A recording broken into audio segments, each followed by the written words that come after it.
간단하게 요약 정리하도록 하겠습니다. 자, 먼저 첫 번째로 우리가 하루에 1시간씩은 꼭 루틴을 만들자. 어떤 루틴을 만들자고 했냐면요, 바로 내가 원하는 물건을 우리가 계속 검색을 해서 관심 등록을 해놓자라는 걸 말씀을 드렸어요. 여기서 보시면 주소, 물건 종류, 그리고 주소, 물건 종류, 진행 상태, 유찰 횟수, 그리고 가격까지 선택을 해서 검색을 하시면 여러분들께 어울리는 물건들을 찾을 수가 있고 관심 등록을 반드시 하셔라. 이런 물건을 하다 보면 좋은 물건을 찾을 수가 있다라고 말씀을 드렸습니다. 그래서 제가 이런 것도 말씀드렸죠. 지방 같은 경우는 공시지가 2억 원 이하가 취득세 중과가 없고 1.1%에 진행할 수 있기 때문에 내가 잘 아는 지역, 그리고 내가 원하는 평수와 방 개수, 그리고 취득세 때문에 공시지가 2억 원 이하, 그리고 부동산 디스코를 통한 이제 시세 대비 저렴한 물건, 요런 거를 저는 한다고 했어요. 그러니까 여러분들도 여러분들에게 맞는 그런 물건을 찾아보셨으면 좋겠다라는 거죠. 그래서 우리가 이렇게 관심 등록하고 나면요, 어떤 것을 해야 되냐? 부동산 권리 분석하고 주변 시세를 확인해 봐야 돼요. 여기서 제가 맨날 말씀드리는 거는 부동산 디스코, 요걸 통해서 빌라 같은 경우는 시세를 확인해 볼 수가 있겠죠. 그리고 만약에 내가 진짜로 입찰할 빌라가 있다라면 부동산 방문하고요, 옆집도 확인해 보고 우편함을 통해서 사람이 살고 있는지도 확인하고 계량기 확인은 당연히 이제 안에 전자기기가 있는지 그런 것들도 확인해 볼 필요가 있고, 만약에 아파트라면 관리실을 통해서 미납된 관리비가 있는지 확인해 보라고 말씀을 드렸고요.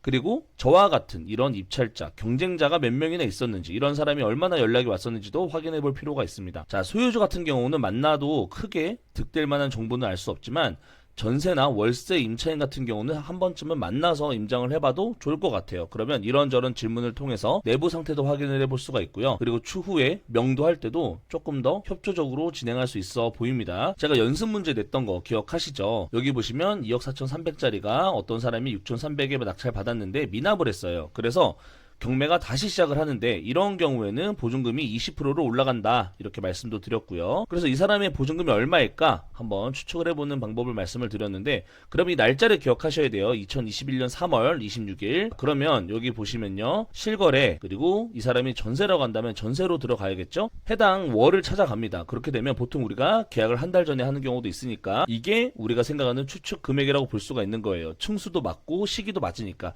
물론 정확하지 않을 수 있지만 이런 식으로 라도 우리가 추측해서 조사를 해야 된다라는 거죠. 만약에 가능하면 아내 임차인을 만나서 보증금이 얼마인지 물어보면 됩니다. 그러면 해당 임차인 같은 경우는 이런 정보에 대해서 아마도 협조적으로 알려줄 가능성이 굉장히 높다라는 거예요. 그래서 제가 이런 걸로 말씀드린 적 있어요. 내가 원하는 물건의 기준을 계속 검색을 해서 우리가 관심 등록을 해놓고, 이런 다세대 주택 꿀팁도 알려드렸죠. 이런 방화문, 현관문이라고도 말하지만 우리가 보통 방화문이라고 말을 해요. 방화문도 이렇게 교체를 했을 때는 월세 계약률도 또는 매매 계약률도 같이 올라가는 경향성이 있었고, 반대로 우리가 이런 물건을 봤으면은 내부도 수리했을 가능성이 있다라고 생각을 하고, 이렇게 방화문도 현재 지저분하게 되어 있으면 내부 수리를 안 했을 수 있다 정도만 생각하시면 되고요. 만약에 우리가 해당 경매 물건에 입찰한다, 요런 거면은 내부 수리가 됐을 수 있다. 근데 요런 거 알루미늄 샷이라면은 안 됐을 가능성이 높다, 이렇게 추측하는 방법도 말씀을 드렸고요. 그래서 제가 일반적으로 빌라 같은 거 시세 조사할 때 어떻게 하냐 말씀드렸는데,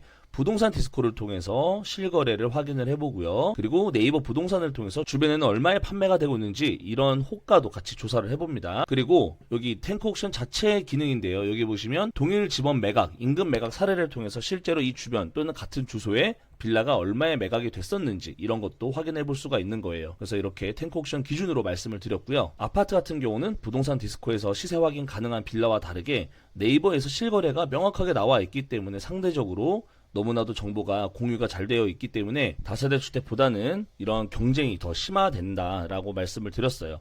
그래서 아파트는 일반적으로 입찰자가 많은 경우가 많습니다. 그래서 이런 부분 참고하시고요. 자, 제가 개인과 법인 이 부분에 대해서도 간단하게 말씀을 드렸는데요. 법인은 쉽게 말해서 별도의 인격체다라고 생각을 하시면 되고요. 가장 장점은 오늘 샀다 내일 팔아도 20%의 법인세만 내면 된다, 이런 거를 가장 크게 장점이라고 볼 수 있고요. 개인 같은 경우는 양도 차익이 큰 경우 2년 보유하고 매도했을 때 1주택 비과세 효과가 있기 때문에 개인으로 봤을 때는 2년 터울로 계속 한 사이클을 돌리면 되는 거고요. 지금 제가 말씀드렸던 이런 형태로 말씀을 드렸고요. 단기 매도할 때는 법인이 유리하다. 그래서 이렇게 간단하게 정리할 수 있습니다. 그리고 또 하나 법인 같은 경우는 설립을 하고 나서 지속적으로 세무사에게 관리를 받아야 되기 때문에 어떻게 보면 이런 기장료도 1년 단위로 했을 때는 뭐 1, 200만 원씩 나가는 경우도 있으니까 이런 부분도 나간다는 거 참고하시면 되겠고요. 이런 세금 기준에 따라서 차익에 대한 세율이 정해지게 되는데 여기 보시는 것처럼 2년 미만인 경우에는 무조건 절반 이상 가져간다 생각하시면 됩니다. 1년 미만에 판매를 한다 그러면 차익의 70%까지도 낸다고 해요. 그래서 개인 같은 경우는 단기 매도에는 적합하지 않고요. 개인 매매 사업자 같은 경우는 단기 매도 가능하니까 이런 부분 참고하시면 되고요. 내가 만약에 세금을 낸다라고 한다면 1인당 1년에 250만 원씩은 이 세금을 공제받을 수 있는 이런 금액이 있으니까 이런 부분도 참고하시면 되겠습니다. 양도소득세에 들어가는 필요경비 내역을 이렇게 말씀을 드렸는데요. 이거는 주거의 기능과 연관되어 있는 내용이라고 볼 수 있고 요거는 집안 내부 부품과 연관되어 있는 내용이라고 말씀을 드렸으니까 요 내용을 참고하셔서 나중에 필요경비 공제받을 수 있도록 똑똑하게 활용하시면 좋을 것 같습니다.